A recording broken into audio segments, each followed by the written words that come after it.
ರಾಷ್ಟ್ರೀಯ ಗೌರವಕ್ಕೆ ಅವಮಾನ ತಡೆ ತಿದ್ದುಪಡಿ ವಿಧೇಯಕ 2026 ಇದೇ 20ರಿಂದ ಆರಂಭವಾಗಲಿರುವ ಸಂಸತ್ತಿನ ಮುಂಗಾರು ಅಧಿವೇಶನದಲ್ಲಿ ಈ ವಿಧೇಯಕ ತರೋಕೆ ಕೇಂದ್ರ ಸರ್ಕಾರ ಸಿದ್ಧತೆಯನ್ನು ನಡೆಸಿರೋದು ಸದ್ಯ ಚರ್ಚೆಗೆ ಕೇಂದ್ರ ಬಿಂದು ಆಗಿದೆ.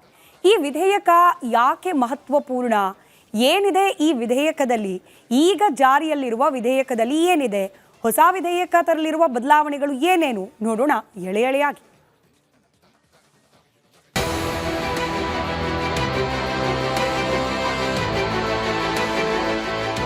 ಭಾರತದ ಸಂಸತ್ತಿನ ಮುಂಗಾರು ಅಧಿವೇಶನ ಜುಲೈ 20ರಿಂದ ಆರಂಭವಾಗ್ತಾ ಇದೆ. ಇಡೀ ದೇಶದ ಗಮನ ಸದ್ಯ ದೆಹಲಿಯ ಕಡೆಗೆ ನೆಟ್ಟಿದೆ.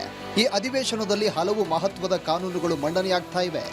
ಆದರೆ ಇವೆಲ್ಲದರ ನಡುವೆ ಇಂದಿನ ಪತ್ರಿಕೆಗಳಲ್ಲಿ ಮತ್ತು ಸಾರ್ವಜನಿಕ ವಲಯದಲ್ಲಿ ಭಾರಿ ಚರ್ಚೆ ಹುಟ್ಟು ಹಾಕಿರುವ ಒಂದು ವಿಧೇಯಕವೆಂದರೆ ಅದುವೇ ರಾಷ್ಟ್ರೀಯ ಗೌರವಕ್ಕೆ ಅವಮಾನ ತಡೆ ವಿಧೇಯಕ 2026.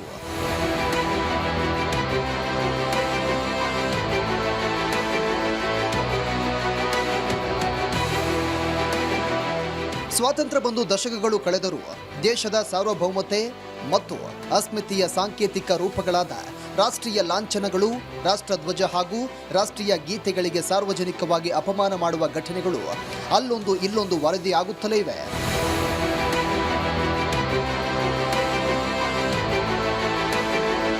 ಪ್ರಸ್ತುತ ಜಾರಿಯಲ್ಲಿರುವಂಥ 1971ರ ಕಾಯ್ದೆಗೆ ಅತ್ಯಂತ ಕಠಿಣವಾದ ತಿದ್ದುಪಡಿಗಳನ್ನು ತರಲು ಕೇಂದ್ರ ಸರ್ಕಾರ ಈಗ ಮುಂದಾಗಿದೆ. ಇದೇ ಕಾರಣಕ್ಕೆ ಈ ಬಾರಿ ಮುಂಗಾರು ಅಧಿವೇಶನದಲ್ಲಿ ಈ ವಿಧೇಯಕ ತರಲು ಕೇಂದ್ರ ಸರ್ಕಾರ ಸಿದ್ಧತೆ ನಡೆಸಿದೆ. ಹಾಗಾದರೆ ಈ ಹೊಸ ವಿಧೇಯಕದಲ್ಲಿ ಏನಿದೆ, ಇದು ಭಾರತೀಯ ಸಮಾಜ ಮತ್ತು ರಾಜಕಾರಣದ ಮೇಲೆ ಯಾವ ರೀತಿಯ ಪ್ರಭಾವ ಬೀರಲಿದೆ ಈಗ ನೋಡೋಣ.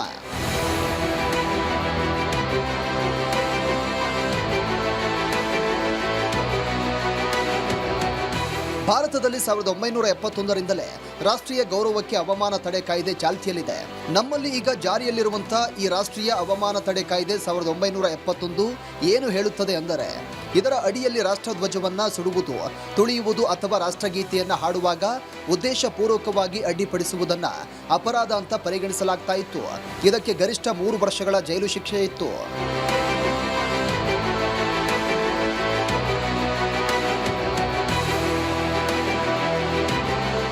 ಆದರೆ ಕಳೆದ ಕೆಲವು ವರ್ಷಗಳಲ್ಲಿ ಸಾಮಾಜಿಕ ಜಾಲತಾಣಗಳು ಅಂದರೆ ಸೋಷಿಯಲ್ ಮೀಡಿಯಾ ಬಂದ ಮೇಲೆ ಈ ಅಪರಾಧಗಳು ಡಿಜಿಟಲ್ ಆಗಿವೆ. ರಾಷ್ಟ್ರೀಯ ಲಾಂಛನಗಳನ್ನು ತಿರುಚುವುದು, ಮೀಮ್ಗಳ ಮೂಲಕ ಅಪಹಾಸ್ಯ ಮಾಡುವುದು ಮತ್ತು ದೇಶದ ಹೆಮ್ಮೆಯ ಸಾಲುಗಳಿಗೆ ಅವಹೇಳನಕಾರಿ ಅರ್ಥ ಕಲ್ಪಿಸುವ ಪ್ರವೃತ್ತಿ ಹೆಚ್ಚಾಗಿದೆ.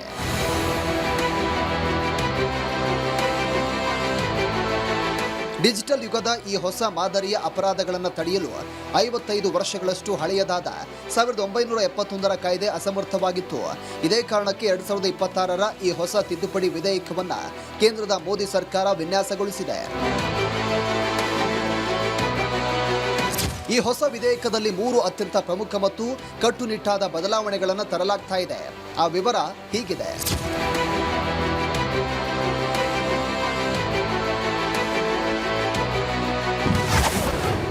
ರಾಷ್ಟ್ರ ಗೌರವಕ್ಕೆ ಕಾನೂನಿನ ರಕ್ಷಣೆ. ಮೊದಲನೆಯದಾಗಿ ವಂದೇ ಮಾತರಂಗೆ ಈ ಕಾಯ್ದೆಯ ಮೂಲಕ ಅಧಿಕೃತ ಕಾನೂನಿನ ರಕ್ಷಣೆ ಸಿಗಲಿದೆ. ಇಲ್ಲಿಯವರೆಗೆ 1971ರ ಕಾಯ್ದೆಯಲ್ಲಿ ಕೇವಲ ರಾಷ್ಟ್ರಗೀತೆ ಮತ್ತು ರಾಷ್ಟ್ರಧ್ವಜಕ್ಕೆ ಮಾತ್ರ ಕಾನೂನಾತ್ಮಕ ರಕ್ಷಣೆ ಇತ್ತು.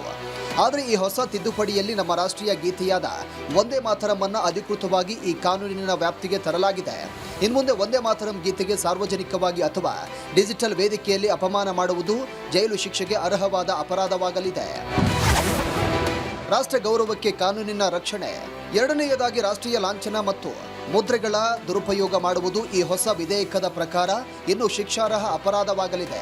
ಅಶೋಕ ಸ್ತಂಭದ ಸಿಂಹದ ಲಾಂಛನ, ರಾಷ್ಟ್ರಪತಿ ಅಥವಾ ಪ್ರಧಾನಿ ಕಚೇರಿಯ ಅಧಿಕೃತ ಮುದ್ರೆಗಳನ್ನು ವಿಕೃತವಾಗಿ ಬಿಂಬಿಸುವುದು ಅಥವಾ ತಪ್ಪು ಉದ್ದೇಶಕ್ಕೆ ಬಳಸಿ ಸಾಮಾಜಿಕ ಜಾಲತಾಣಗಳಲ್ಲಿ ಹರಿಬಿಡುವುದನ್ನು ಜಾಮೀನು ರಹಿತ ಅಪರಾಧವನ್ನಾಗಿ ಮಾಡಲು ಈ ವಿಧೇಯಕದಲ್ಲಿ ಪ್ರಸ್ತಾಪಿಸಲಾಗಿದೆ. ರಾಷ್ಟ್ರ ಗೌರವಕ್ಕೆ ಕಾನೂನಿನ ರಕ್ಷಣೆ. ಮೂರನೆಯದಾಗಿ ಶಿಕ್ಷೆಯ ಪ್ರಮಾಣದಲ್ಲಿ ಭಾರಿ ಹೆಚ್ಚಳ.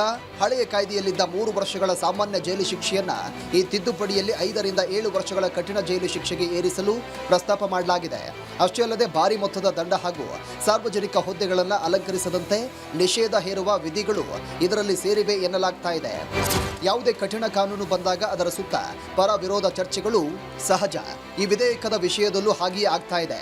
ಒಂದು ಕಡೆ ದೇಶದ ಸ್ವಾಭಿಮಾನ ಮತ್ತು ರಾಷ್ಟ್ರೀಯ ಒಗ್ಗಟ್ಟನ್ನು ಕಾಪಾಡಲು ಇಂತಹ ಕಠಿಣ ಕಾನೂನು ಅತ್ಯಗತ್ಯ ಅಂತ ದೇಶ ಪ್ರೇಮಿಗಳು ಮತ್ತು ಕಾನೂನು ತಜ್ಞರ ಒಂದು ವರ್ಗ ವಾದ ಮಾಡ್ತಾ ಇದೆ.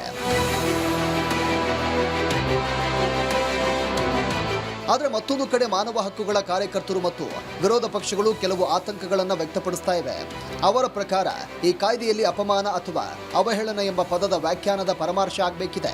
ಸರ್ಕಾರದ ನೀತಿಗಳನ್ನು ಟೀಕಿಸುವಾಗ ಅಥವಾ ಕಲಾತ್ಮಕ ಸ್ವಾತಂತ್ರ್ಯದ ಅಡಿಯಲ್ಲಿ ವ್ಯಂಗ್ಯ ಚಿತ್ರಗಳನ್ನು ಬಿಡಿಸುವಾಗ ಅಭಿವ್ಯಕ್ತಿ ಸ್ವಾತಂತ್ರ್ಯದ ಚೌಕಟ್ಟಿನಲ್ಲಿದ್ದರೂ ಅದನ್ನು ಸಹ ರಾಷ್ಟ್ರ ಗೌರವಕ್ಕೆ ಮಾಡಿದ ಅಪಮಾನ ಅಂತ ಬಿಂಬಿಸಿ ವಿರೋಧಿಗಳ ಧ್ವನಿ ಅಡಗಿಸಲು ಈ ಕಾನೂನು ದುರುಪಯೋಗವಾಗುವ ಸಾಧ್ಯತೆ ಇದೆಯೇ ಎಂಬ ಪ್ರಶ್ನೆಯನ್ನ ಅವರು ಎತ್ತುತ್ತಾ ಇದ್ದಾರೆ.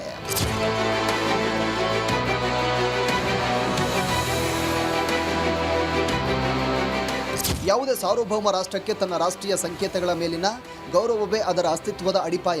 ಅಭಿವ್ಯಕ್ತಿ ಸ್ವಾತಂತ್ರ್ಯ ನಮಗೆ ಹಕ್ಕುಗಳನ್ನು ನೀಡಿದರೆ ರಾಷ್ಟ್ರೀಯ ಗೌರವವನ್ನು ಕಾಪಾಡುವುದು ನಮ್ಮ ಸಾಂವಿಧಾನಿಕ ಕರ್ತವ್ಯವಾಗಿದೆ. ಹಾಗಾಗಿ ರಾಷ್ಟ್ರೀಯ ಗೌರವಕ್ಕೆ ಅವಮಾನ ತಡೆ ವಿಧೇಯಕ 2026 ಇಂದಿನ ಡಿಜಿಟಲ್ ಯುಗಕ್ಕೆ ಅತ್ಯಂತ ಪ್ರಸ್ತುತವಾಗಿದೆ. ಆದರೆ ಇದು ಜಾರಿಗೆ ಬರುವ ಮುನ್ನ ಸಂಸತ್ನಲ್ಲಿ ಇದರ ದುರುಪಯೋಗವನ್ನು ತಡೆಯುವಂತಹ ಸುರಕ್ಷತಾ ಕವಚಗಳ ಕುರಿತು ಸುದೀರ್ಘ ಮತ್ತು ಆರೋಗ್ಯಕರ ಚರ್ಚೆ ನಡೆಯಬೇಕಿದೆ. ಜುಲೈ 20ರಿಂದ ಆರಂಭವಾಗುವಂತಹ ಅಧಿವೇಶನದಲ್ಲಿ ಈ ವಿಧೇಯಕ ಯಾವ ಸ್ವರೂಪ ಪಡೆದುಕೊಳ್ಳಲಿದೆ ಎಂಬುದು ಸದ್ಯ ಸಮಾಜದ ಕುತೂಹಲ.